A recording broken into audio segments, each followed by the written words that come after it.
Union bank of India ಇವತ್ತು ನಗರದಲ್ಲಿ mega retail expo retail than 2024 ಆಯೋಜನೆ ಮಾಡಿತು.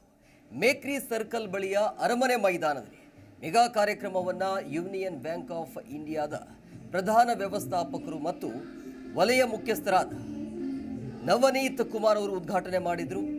ಇನ್ನು ಉದ್ಘಾಟನಾ ಬಳಿಕ ಮಾತನಾಡಿ, ಬೆಂಗಳೂರು ನಗರದಲ್ಲಿ ಯೂನಿಯನ್ ಬ್ಯಾಂಕ್ ಆಫ್ ಇಂಡಿಯಾದಲ್ಲಿ 200ಕ್ಕೂ ಹೆಚ್ಚು ಶಾಖೆಗಳನ್ನು ಹೊಂದಿದ್ದು 3 ಪ್ರಾದೇಶಿಕ ಕಚೇರಿಗಳು ಮತ್ತು ಚಿಲ್ಲರೆ ಉತ್ಪನ್ನಗಳಿಗೆ ಅನುಕೂಲ ಆಗುವಂತೆ 6 ರಿಟೇಲ್ ಲೋನ್ ಪಾಯಿಂಟ್ಗಳನ್ನು ಹೊಂದಿದೆ. ಹಾಗೆ ಮನೆ, ಆಟೋಮೊಬೈಲ್ ಮತ್ತು ಶಿಕ್ಷಣದಂತಹ ಜನರ ಮೂಲಭೂತ ಅಗತ್ಯಗಳನ್ನು ಗಮನದಲ್ಲಿಟ್ಟುಕೊಂಡು ಯೂನಿಯನ್ ಬ್ಯಾಂಕ್ ಆಫ್ ಇಂಡಿಯಾ ತನ್ನ ವಿವಿಧ ಚಿಲ್ಲರೆ ಉತ್ಪನ್ನಗಳೊಂದಿಗೆ ಒಂದೇ ಸೂರಿನಡಿ ಜನರ ಆರ್ಥಿಕ ಅಗತ್ಯಗಳನ್ನು ಸುಲಭಗೊಳಿಸಲು ಉಪಕ್ರಮವನ್ನು ಕೈಗೊಂಡಿದೆ. ಈ ಮೆಗಾ ಇವೆಂಟಲ್ಲಿ ಖ್ಯಾತ ವಸತಿ ಪ್ರಾಜೆಕ್ಟ್ ಡೆವಲಪರ್ಗಳು, ಆಟೋಮೊಬೈಲ್ ಡೀಲರ್ಗಳು, ಶಿಕ್ಷಣ ಸಲಹೆಗಾರರು, ರೂಫ್ ಟಾಪ್ ಸೋಲಾರ್ ಪ್ಯಾನಲ್ ಡೀಲರ್ಗಳು ಜೊತೆಗೆ ಬೆಂಗಳೂರಿನ ಬ್ಯಾಂಕಿನ ಚಾನಲ್ ಪಾಲುದಾರರು ಒಟ್ಟು 65 ಸ್ಟಾಲ್ಗಳನ್ನು ಹಾಕಿದರು.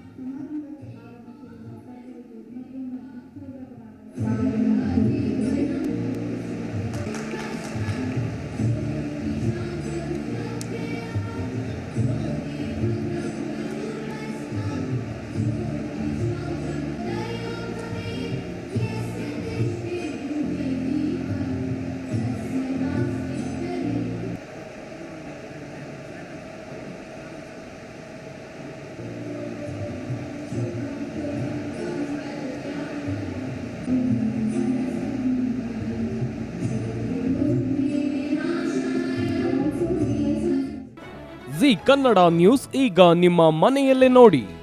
ಎಲ್ಲ ಕೇಬಲ್ಗಳಲ್ಲಿ ಈಗ ಲಭ್ಯ. Sun direct 292, Jio TV 1334, U digital 162, city cable 51, GTPL 17, Abhishek cables 821, rock line telecommunication 51, Shri Basaveshwara number 60, Vinayaka digital number 53, in digital number 896ರಲ್ಲಿ ನಿಮ್ಮಿಸ್ತದ ಜಿ ಕನ್ನಡ ನ್ಯೂಸ್ ನೋಡಿ ಆನಂದಿಸಿ.